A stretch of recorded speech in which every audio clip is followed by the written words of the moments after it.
નમસ્કાર મિત્રો, સ્વાગત છે તમારું આપણી આ યુટ્યુબ ચેનલમાં જેનું નામ છે ગુજરાતી જીકેની જમાવટ। તો મિત્રો, ભારત સરકાર દ્વારા મનરેગા કામદારો કે જેઓનું સંખ્યાબળ દેશભરમાં લાખોની સંખ્યામાં છે તેવા મનરેગા કામદારો માટે સરકાર દ્વારા ખૂબ જ સારા સમાચાર બહાર પાડવામાં આવ્યા છે। સરકારે મનરેગા યોજના અંતર્ગત કામ કરતા જે કામદારો છે તેમના દૈનિક વેતનમાં વધારાની જાહેરાત કરી દીધી છે। મિત્રો, આપ સૌને જણાવી દઈએ કે નવું નાણાકીય વર્ષ 1 એપ્રિલ 2025થી જ્યારે શરૂ થવા જઈ રહ્યું છે ત્યારે નવા નાણાકીય વર્ષની પૂર્વ સંધ્યાએ ભારત સરકાર દ્વારા આ મનરેગા કામદારોના જે દૈનિક વેતન છે તેમાં વધારો જાહેર કરી દેવામાં આવ્યો છે।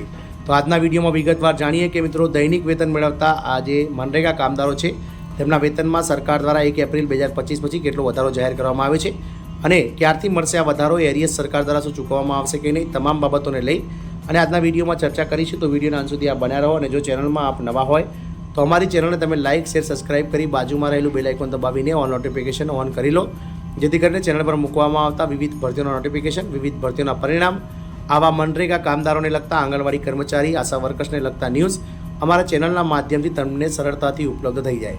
તો દેશભરમાં મિત્રો લાખોની સંખ્યામાં જે કામદારો કે જેઓ મનરેગા યોજના અંતર્ગત સમગ્ર વર્ષ દરમિયાન 100 દિવસની જે મજદૂરી મેળવે છે તેવા દૈનિક વેતન મેળવતા કામદારો માટે ખૂબ જ આનંદના સમાચાર છે, કારણ કે સરકાર દ્વારા મનરેગા કામદારોના દૈનિક વેતનમાં વધારાની જાહેરાત કરી દેવામાં આવી છે।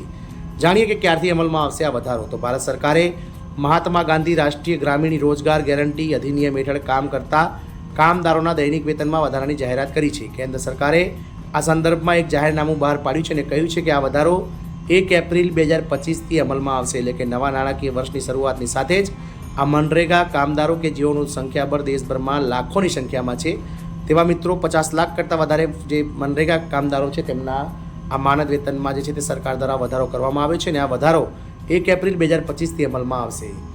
તો મિત્રો, જે કેન્દ્રીય ગ્રામીણ વિકાસ મંત્રાલયે મહાત્મા ગાંધી રાષ્ટ્રીય ગ્રામીણ રોજગાર ગેરંટી અધિનિયમ 2025ની કલમ 6ની પેટા કલમ 1 હેઠળ આ આદેશ જારી કર્યો છે। આ નિર્ણય હેઠળ ઉત્તર પ્રદેશ સહિત દેશના કુલ 34 રાજ્યોમાં મનરેગા હેઠળ કામ કરતા કામદારોના દૈનિક વેતનમાં વધારો કરવામાં આવે છે। ઉત્તર પ્રદેશમાં જે અત્યાર સુધી મનરેગા હેઠળ વેતન રૂપિયા 217 પ્રતિ દિવસ દૈનિક વેતન મળતું હતું તે વધીને હવે રૂપિયા 252 થશે। આ વધેલા વેતનથી ગ્રામીણ વિસ્તારોમાં કામ કરતા લાખો મજૂરો પર તેની સીધી અસર થશે, જેનાથી તેમની આર્થિક સ્થિતિમાં સુધારો થવાથી અપેક્ષા છે। ગ્રામીણ રોજગારને પ્રોત્સાહન આપવા માટે અને કામદારોને વધુ સારું જીવન ધોરણ પૂરું પાડવા માટેના ઉદ્દેશ્યથી સરકાર દ્વારા આ પગલો ભરવામાં આવ્યો છે। આ મનરેગા કામદારોના માનદ વેતનમાં સરકાર દ્વારા 10થી લઈને 15% વધારો જાહેર કરી દેવામાં આવ્યો છે। ટૂંક સમયમાં મિત્રો ઓફિશિયલ નોટિફિકેશન બહાર પાડવામાં આવશે, જે પરિપત્ર છે તે બહાર પાડી દેવામાં આવશે અને 1 એપ્રિલ 2025થી દેશભરના 50 લાખ કરતાં વધારે જે મનરેગા કામદારો છે કે જેઓ મનરેગા યોજના અંતર્ગત દૈનિક વેતન પર કામ કરી રહ્યા છે તેમના માનદ વેતનમાં સરકાર દ્વારા વધારો જાહેર કરી દેવામાં આવશે। જય હિન્દ, અસ્તુ।